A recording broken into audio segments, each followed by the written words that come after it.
Na passes resolution. Vietnam now has 34 provincial-level administrative units. Trump says U.S. has reached a trade deal with China.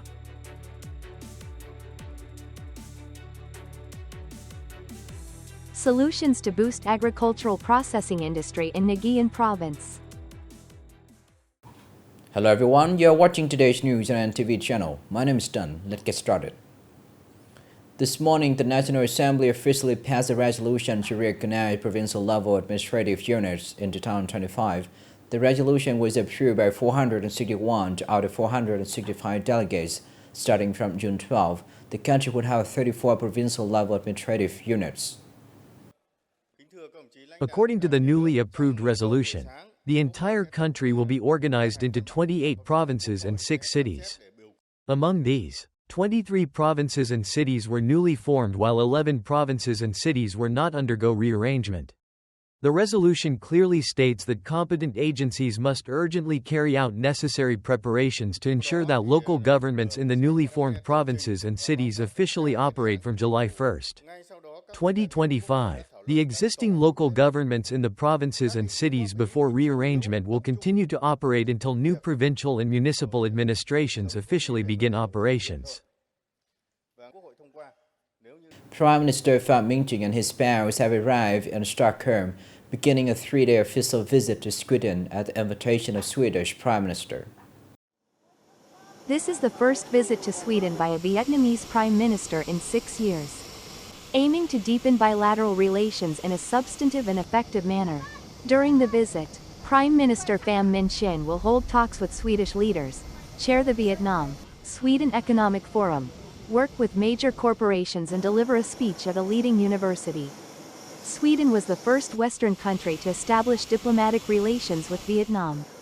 However, in recent times, Vietnam-Sweden cooperation has not yet matched the potential and desires of both sides. This visit by Prime Minister to Sweden is expected to create momentum and breakthroughs, fostering increasingly substantive and effective development of bilateral relations, especially in politics, diplomacy, economy, science, and technology. U.S. President Donald Trump announced that the United States and China have finalized a new trade agreement pending final approval from him and President Xi Jinping. The deal is expected to ease tensions in the ongoing trade war between the two largest economies. The European Union, a 50% tax wrote on Truth Social. Tariff, U.S. President Donald Trump stated that, said, according to the framework agreement reached after 2 days of negotiations in the UK, China will provide a full supply of magnets and necessary rare earth elements while the U.S. will also fulfill its commitments, including allowing Chinese students to study at U.S. universities. Trump also said that American goods to China are subject to a 10% tariff, while Chinese goods entering the U.S. will be set at 55%, including 10% baseline tariff, 25% from tariffs dating to Trump's first term and 20% related to alleged fentanyl trafficking. The new agreement is expected to resolve bottlenecks in bilateral trade relations, especially regarding rare earth elements and magnets. Coming up next are some updated news.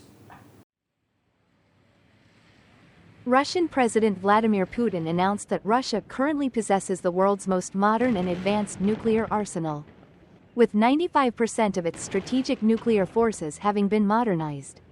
Speaking at a government meeting on the National Armament Program, Putin emphasized the need for special attention to maintaining and developing the nuclear triad, comprising ICBMs, SLBMs, and nuclear-capable aircraft, to ensure deterrence capabilities and global power balance. He also stressed the importance of developing cutting-edge weapon systems based on experience from the conflict in Ukraine.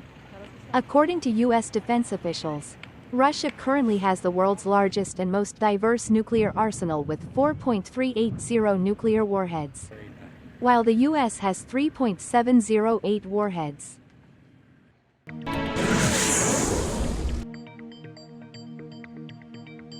The tax department announced that the total state budget revenue managed by the tax sector in the first 5 months of 2025 reached over 1.006.245 billion Vietnamese dong, equivalent to 58.5% of the estimated target and an increase of 28.6% compared to the same period last year.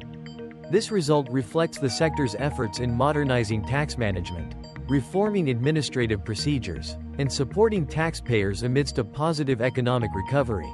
Notably, 13 out of 19 revenue items achieved over 50% of the estimated target, and 15 out of 19 revenue items showed growth compared to 2024.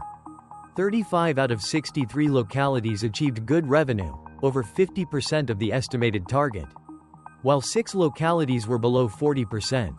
51 out of 63 localities showed revenue growth compared to the same period in 2024, while 12 localities had lower revenue than the same period.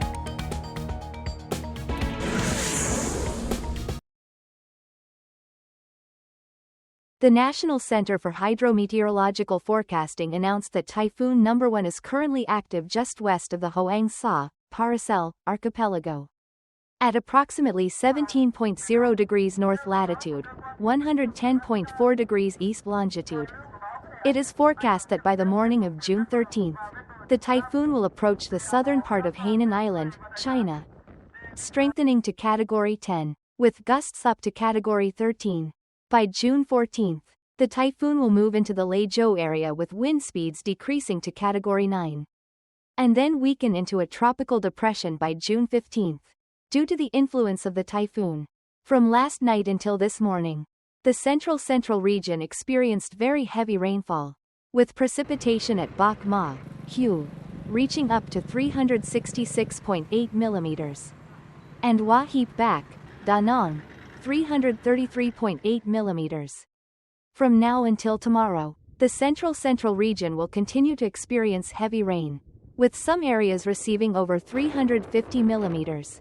Warnings are issued for flash floods, landslides, and inundation in low-lying areas.